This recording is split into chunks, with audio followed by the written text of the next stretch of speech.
الله أكبر الله أكبر الله أكبر لا إله إلا الله والله أكبر الله أكبر ولله الحمد. الحمد لله رب العالمين والصلاة والسلام على سيد الأنبياء والمرسلين وعلى آله وصحبه أجمعين أما بعد. قال الله تبارك وتعالى في كلامه المجيد: أعوذ بالله من الشيطان الرجيم بسم الله الرحمن الرحيم. إن عدة الشهور عند الله 12 شهرا في كتاب الله يوم خلق السماوات والأرض منها 4 حرم. وقال الله تعالى في مقام آخر: يا أيها الذين آمنوا اتقوا الله ولتنظر نفس ما قدمت لغد واتقوا الله إن الله خبير بما تعملون. صدق الله العظيم. وقال النبي صلى الله عليه وسلم: لكل قوم عيد وهذا عيدنا، أو كما قال عليه الصلاة والسلام. سب سے پہلے آپ تمام اہلیان بستی کو دل کی پرخلوص گہرائی کے ساتھ عید الفطر بہت بہت مبارک. حضرات، اللہ تبارک و تعالیٰ کا ہزارہ شکر و احسان کہ اس نے محض اپنے فضل و کرم سے نماز دوگانہ کے خاطر جو سال میں ایک مرتبہ ہمیں نصیب ہوتا ہے ہمیں نصیب فرمایا. اس پر ہم سب اللہ کا شکر ادا کریں. آج کے دن کو، آج کے اس مجمع کو، آج کے ہم اپنے آپ کو یہاں جمع کرنے کو ہم سب جانتے ہیں کہ عید کہتے ہیں. اللہ کے رسول صلی اللہ علیہ وسلم، ذرا آپ تاریخ پر نظر ڈالیں اور دیکھیں کہ یہ عید کا دن، یہ عید کا تحفہ، یہ عید منانے کا جشن کس وقت سے ہمیں نصیب ہوا اور کیوں کر نصیب ہوا. یاد کریں کہ جب اسلام نیا تھا، مکہ کے اندر اسلام کو پھیلانے کی ہر طرف سے تکلیف کی جا رہی ہے، ہر طرف سے سازشیں رچی جا رہی ہے. ایسے وقت میں اللہ کے رسول صلی اللہ علیہ وسلم کو یہ پیغام آتا ہے کہ آپ اپنے ماننے والوں کے ساتھ،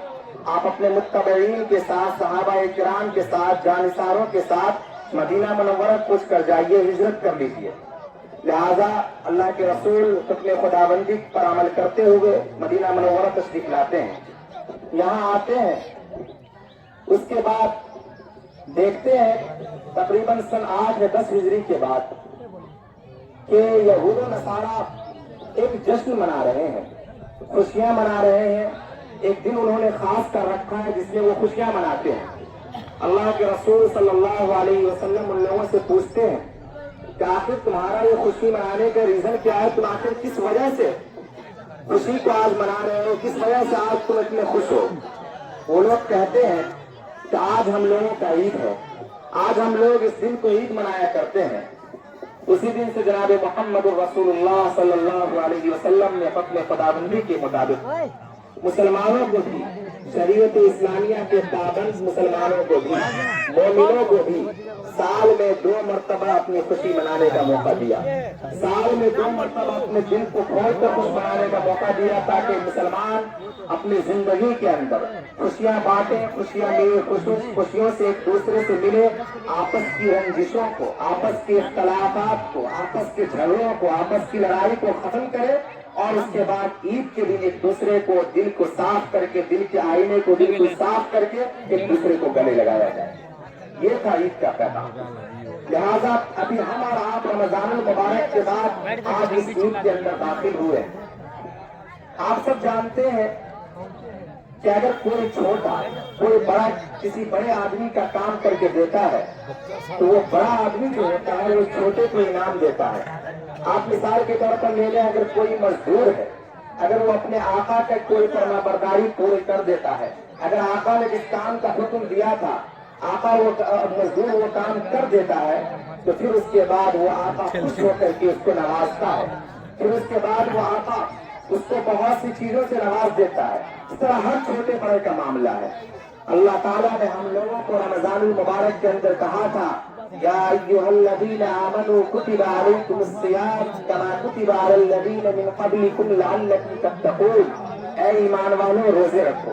اے ایمان والے روزے رکھو، تم سے پہلے امتیوں پر بھی جیسا کہ فرض کیا گیا تھا۔ اور یہ روزہ کیوں رکھنے کے لیے کہا گیا ہے؟ یہ نہیں مقصد تھا کہ اللہ تعالیٰ تم کو بھوکا مارنا چاہتے ہیں، یہ مقصد ہرگز نہیں تھا کہ تمہارے کھانے کے پیسے بچ جائے، یہ مقصد ہرگز نہیں تھا تاکہ تمہارے اناج بچ جائے، بلکہ مقصد کیا تھا روزے کا اسے دیکھے۔ اللہ تعالیٰ کہتا ہے لعلکم تتقون، تاکہ تم متقی اور پرہیزگار ہو جاؤ۔ تقویٰ کسے کہتے ہیں؟ تقویٰ کہتے ہیں کہ اللہ کے ہر حکم کو مان لینا، اللہ کی اطاعت کر لینا، اللہ کے رسول صلی اللہ علیہ وسلم کی بتائی ہوئی باتوں کو پر اپنی زندگی گزار دینا، اور اللہ نے جن باتوں سے منع کیا ہے اس سے رک جانا، جناب محمد رسول اللہ صلی اللہ علیہ وسلم کے راستوں کے خلاف نہ چلنا، اسی کا نام تقویٰ ہے۔ اب ذرا ہم سوچیں، ایک مہینے رمضان کے ایک مہینے ہم نے روزے رکھے، ہم نے بھوک اور پیاس کو برداشت کیا، ہمارے گھر میں کھانا تھا ہم نے کھانا نہیں کھایا، ہمارے گھر میں ٹھنڈے پانی موجود تھے لیکن ہم نے پانی نہیں پیا۔ کیوں نہیں پیا؟ صرف اللہ کے لیے، صرف رضائے الہی کے لیے۔ تو ہم نے روزے رکھے۔ اب ہم اور آپ کو غور کرنے کی ضرورت ہے، ہر اعمال میں غور کرنے کی ضرورت ہے۔ ابھی قرآن کریم کی ایک آیت پڑھی گئی، یا ایھا الذین آمنوا اتقوا اللہ ولتنظر نفس ما قدمت لغد، اے ایمان والو اپنے آپ میں غور و فکر کرو، اپنے آپ کا جائزہ لو، اپنا احتساب کرو کہ آخر کل یعنی قیامت کا دن جو برپا ہوگا، مان لو ابھی قیامت آ جائے گی، تم نے کیا تیاریاں کر رکھی ہے؟ اس کا ہر انسان کو بار بار غور و فکر کرنی چاہیے۔ وہ یہ نہیں کہہ سکتا کہ ہماری زندگی ابھی اتنی دن اور ہے، ہم اتنے دن اور جئیں گے، نہیں۔ اگر آپ کی اچانک ابھی موت آ جائے تو اپنے آپ میں ذرا سا سوچیں کہ اگر ابھی ہم مر جائیں تو ہمارے لیے کون سا ایسا عمل ہے جو اللہ کے حضور ہم حاضر کر کے یہ کہہ سکے کہ اللہ ہمارے اب فیصلہ دوزخ سے ہٹا کر کے جنت کے لیے فیصلہ کر دیجیے۔ آخر کس عمل کی بنیاد پر کریں گے؟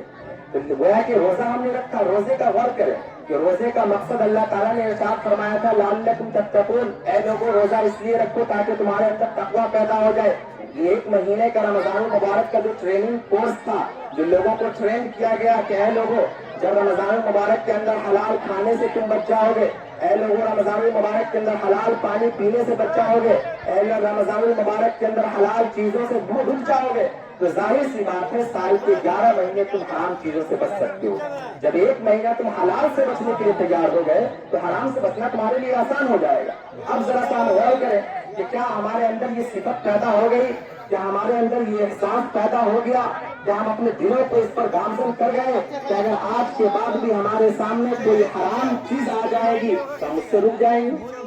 ہر آدمی اپنا اپنا احتساب کرے، ہر آدمی اپنے اپنے اندر غور و فکر کرے کہ ہم نے روزے رکھے تھے اس لیے کہ اے اللہ رمضان کے بعد بھی ہم آپ کی ایسی اطاعت کریں گے۔ کیا ہمیں غور کرنے کی بات ہے کہ اگر رمضان المبارک کے بعد ہمیں جمعے کے اڈے پر بلایا گیا تو ہم وہاں جائیں گے یا نہیں جائیں گے؟ ذرا سا غور کریں کہ اگر رمضان المبارک کے بعد بھی اگر ہمارے سامنے حرام طریقے سے رزق آ رہا ہو کیا اس حرام طریقے کے رزق پر ہم ہاتھ لگائیں گے یا نہیں لگائیں گے؟ رمضان المبارک کے اندر ہم نے نمازوں کی خوب پابندی کی، رمضان المبارک کے اندر ہم نے نوافل کا خوب اہتمام کیا۔ اپنے آپ میں غور کریں کیا رمضان چلا جائے گا ہم مسجد کو جائیں گے یا نہیں جائیں گے؟ رمضان کے بعد ہی مؤذن پکارے گا کہ اے لوگوں مسجد کی طرف آؤ، اے لوگوں کامیابی کی طرف آ جاؤ، اے لوگوں نیکی کی طرف آ جاؤ۔ کیا ہم اپنے دل کو اس طرح اپنے نفس پر لڑ سکیں گے؟ اپنے نفس پر قابو پا کر کے اپنے مشغولیات سے ہٹ کر کے مسجد جانے کے لیے تیار ہو جائیں گے؟ یہ غور کرنے کی ضرورت ہے۔ اگر ہمارے اندر یہ احساس پیدا ہو گیا ہے کہ رمضان المبارک کے بعد بھی ہم اپنے آپ کو جگائیں گے، ہم اپنے دل پر کنٹرول کریں گے، ہم اپنے نفس پر قابو پا جائیں گے، تو آپ یقیناً شاباش کے مستحق ہے۔ لیکن اگر اب بھی ہم اپنی زندگی کو اسی طریقے سے گزارنے کے عادی ہیں، اگر ہمارے عزائم، ہمارے مقاصد، ہماری سوچ اسی طریقے سے ہے کہ رمضان المبارک کے اندر بھی رمضان میں ہم نے خوب نوافل پڑھے لیکن رمضان گیا آج سے مسجدیں ویران ہو جائے گی، اگر ہماری سوچ اسی طریقے سے ہے کہ رمضان المبارک کے سمجھ کر ہم نے جمعوں کے اڈے پر کبھی جھانکا نہیں لیکن رمضان چلا جائے گا پھر ہم تاش لے کر کے بیٹھ جائیں گے، اگر ہماری سوچ یہی ہے کہ رمضان چلا گیا اب لاؤ حرام اور کھاؤ پیو، اگر ہماری سوچ یہی ہے یقین مانیے اور 1000 بار یقین رکھیے اور اپنے آپ میں کنفرم کر لیجئے کہ آپ کے ایسے روزے کا اللہ تعالیٰ کو کوئی مقصد نہیں، آپ کا بھوکا رہنا، آپ کا پیاسا رہنا یہ سب ناجائز چلا گیا، یہ سب بیکار ہو گیا، آپ کی تمام ہمارے غرق کر دیے گئے اور آپ نے اپنے اندر یہ عزم پیدا نہیں کیا۔ میرے محترم بزرگوں اور دوستوں، رمضان المبارک کا دوسرا پہلو، رمضان المبارک کے اندر اللہ تعالیٰ نے دوسرا مہینہ جو بتایا اللہ کے رسول صلی اللہ علیہ وسلم نے، یہ مواقات کا مہینہ ہے، یہ غم گساری کا مہینہ ہے، یہ غم خواری کا مہینہ ہے کہ سماج کے جو لوگ دبے ہوئے ہیں، جو لوگ دبے کچلے لوگ ہیں، جن کو اللہ تعالیٰ نے مالی استطاعت نہیں دی ہے، اللہ تعالیٰ ارشاد فرماتا ہے اللہ یبسط الرزق لمن یشاء ویقدر، کہ اللہ وہی ہے اگر کسی کو چاہتا ہے تو اس کے یہاں دولت کی اتنی فراوانی کر دیتا ہے، اس کے دولت، اس کی جائیداد ادھر ادھر پھینکے پھرتے ہیں، لیکن وہی اللہ ہے کہ اگر جس کے بارے میں چاہ لیتا ہے تو وہ اللہ کسی کے گھر میں چولہے جلنے پر کسی کے یہاں چولہے جلنے کا انتظام نہیں کرتا، کسی کے یہاں کھانے کو لالے پڑ جاتے ہیں، تو یہ اللہ کے ہاتھ میں ہے۔ اب ہم کو اپنا احتساب کرنا ہے، اب ہم کو اپنے آپ میں سوچنا ہے کہ اگر اللہ نے ہم کو اس لائق بتایا تھا کہ ہم زکوٰۃ ادا کر سکے، اگر اللہ نے اس لائق ہمیں بتایا تھا کہ اپنے اہل و عیال کے ساتھ اگر کسی پڑوس کے، سماج کے کسی دبے ہوئے لوگوں کے، سماج کے کسی غریب لوگوں کی اگر ہم مدد کر سکے، کیا ہمیں غور کرنے کا مقام ہے کہ ہم نے مدد کیا ہے نہیں کیا، اور ساتھ میں یہ بھی ذہن میں رکھنا ہے کہ ہم نے مدد کس کی کی، کیا واقعی جس کو ہم دے رہے ہیں وہ محتاج ہے، کیا ہم واقعی جو دے رہے ہیں وہ لینے کے لائق ہے؟ ایسا نہیں ہے۔ اگر آپ اپنے زکوٰۃ کو، اپنے خیرات کو، اپنے صدقہ فطر کو اگر غلط جگہ پہ ڈالتے ہیں تو یاد رکھیے صرف آپ کا ادا کرنا قابل قبول نہیں ہے، بلکہ اس کے صحیح جگہ پر پہنچانا آپ کی ذمہ داری ہے۔ یہ مت سمجھے کہ ہمارا کام تھا دے دینا، ہم نے دے دیا، فلاں کا کام لینا وہ کیوں دیا، نہیں، ایسا نہیں۔ آپ کو غور کرنے کی ضرورت ہے، کہیں ایسا تو نہیں کہ آپ جس کو دے رہے ہیں آپ سے مال، اس کا جائیداد آپ کی جائیداد سے بڑھ کر ہے، آپ جس کو دے رہے ہیں اگر اس کے گھر کا جائزہ لیا جائے تو آپ کے مال سے زیادہ مال اس کے گھر میں نکلے، اس لیے اگر دینے سے پہلے سب سے پہلے یہ سوچیں کہ ہمیں دینا کہاں ہے۔ یقیناً اگر آپ نے غلط جگہ پہ ڈالا اور کسی مجبور کا حق مانا کیا، اگر آپ نے کسی غلط جگہ پر ڈال دیا اور کسی غریب کے گھر میں چورا نہیں چلا، اگر آپ نے کسی امیر کو پیسے دے کر کے اس کے باوجود کوئی غریب کا بچہ عید کے دن بھی پرانے کپڑے میں ملبوس رہا، تو یاد رکھیے اس کے سب سے بڑے ذمہ دار، سب سے بڑے ذمہ دار آپ ہیں، آپ سے بھی سوال کیا جائے گا۔ اللہ کے رسول صلی اللہ علیہ وسلم نے ارشاد فرمایا تھا کلکم راع وکلکم مسئول عن رعیتہ، کہ لوگوں یہ مت سمجھو کہ صرف گاؤں کا کوئی، سماج کا کوئی ایک شخص وہ ذمہ دار ہے، اے لوگوں یہ مت سمجھو کہ کوئی بستی میں کوئی ایک شخص ہے قابل قدر ہے، صرف اسی ذمہ داری ہے بستی کو سنبھالنا، اے لوگوں یہ مت سمجھو کہ تم نے کوئی ایک شخص، کوئی مولوی ٹائپ کا آدمی ہے، کوئی نمازی ٹائپ کا آدمی ہے، کوئی مؤذن ہے، کوئی امام ہے، صرف اس سے پوچھتاچھ ہوگی، ایسا ہرگز نہ سوچو۔ کلکم راع، تم میں سے ہر ایک سے ایک کے بارے میں سوال کیا جائے گا، ہر شخص اپنے آپ کا ذمہ دار ہے۔ لہٰذا میرے محترم بزرگوں اور دوستوں، یہ سماج کا یہ رمضان المبارک کے اندر دوسرا پہلو رمضان کا پہلو تھا، رب کا مہینہ تھا، اس کے بعد رمضان المبارک کے اندر تیسرا پہلو جو اللہ کے رسول صلی اللہ علیہ وسلم نے ساتھ فرمایا تھا، یہ موقع بڑی مشہور حدیث ہے۔ عام طور پر ہوتا ہے کہ ہم حدیث سنتے تو ہیں لیکن ہمارے اندر وہ جائزہ نہیں آ پاتا، ہم کو جس طریقے سے اس حدیث کو سننی چاہیے اس حدیث کو اس طرح سے سنتے نہیں ہیں۔ آپ سنتے ہیں ایک مرتبہ اللہ کے رسول صلی اللہ علیہ وسلم ممبر پر قدم رکھے ہوئے فرما رہے تھے آمین، اس کی ایک لمبی حدیث ہے، میں اس کی بحث کر کے آپ کو یہ بتا دوں کہ اللہ کے رسول صلی اللہ علیہ وسلم نے ممبر پر قدم رکھتے ہوئے فرمایا تھا آمین۔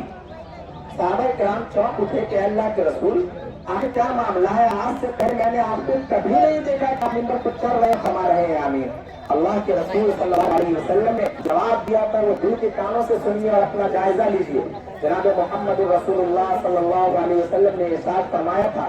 کہ میں اس لیے کہہ رہا تھا آمین کہ جب میں ممبر پر چڑھ رہا تھا اس وقت اللہ کا مقدس فرشتہ جناب جبرائیل علیہ السلام میرے پاس آیا اور فرما رہا تھا کہ اللہ کے رسول ہلاک و برباد ہو جائے وہ شخص، اس شخص کے لیے تباہی ہو، اس شخص کے لیے ہلاکت ہو، اس شخص کے لیے بربادی ہو جو رمضان المبارک کا مہینہ پالے اور اپنے گناہوں کی مغفرت نہ کر سکے۔ میں نے کہا تھا آمین۔ اب ذرا سا سوچے، رمضان کا مہینہ ہم سے چلا گیا، رمضان ہم سے گزر گیا، کیا ہماری گناہوں کی مغفرت ہوئی؟ رمضان ہم سے گزر گیا، کیا ہم اپنے اللہ کو راضی کر گئے؟ کیا رمضان المبارک کا مہینہ ہم سے رخصت ہو گیا؟ کیا ہماری زندگی میں انقلاب پیدا ہوا یا نہیں ہوا؟ اگر ہو گیا ہے تو بہت مبارکباد، لیکن اگر نہیں ہوا ہے یاد رکھیے ابراہیم علیہ السلام جیسا مقدس فرشتہ اور اس پر اللہ کا محبوب، اللہ کا لاڈلا، اللہ کا پیارا جناب محمد رسول اللہ صلی اللہ علیہ وسلم اس بددعا پر آمین کہہ رہے ہیں، ذرا سا سوچے اس شخص کی ہلاکت میں، اس شخص کی بربادی میں، اس شخص کی تباہی میں کیا اندیشہ رہ جاتا۔ میرے محترم بزرگوں اور دوستوں، اگر ہم نے اس دن کو بھی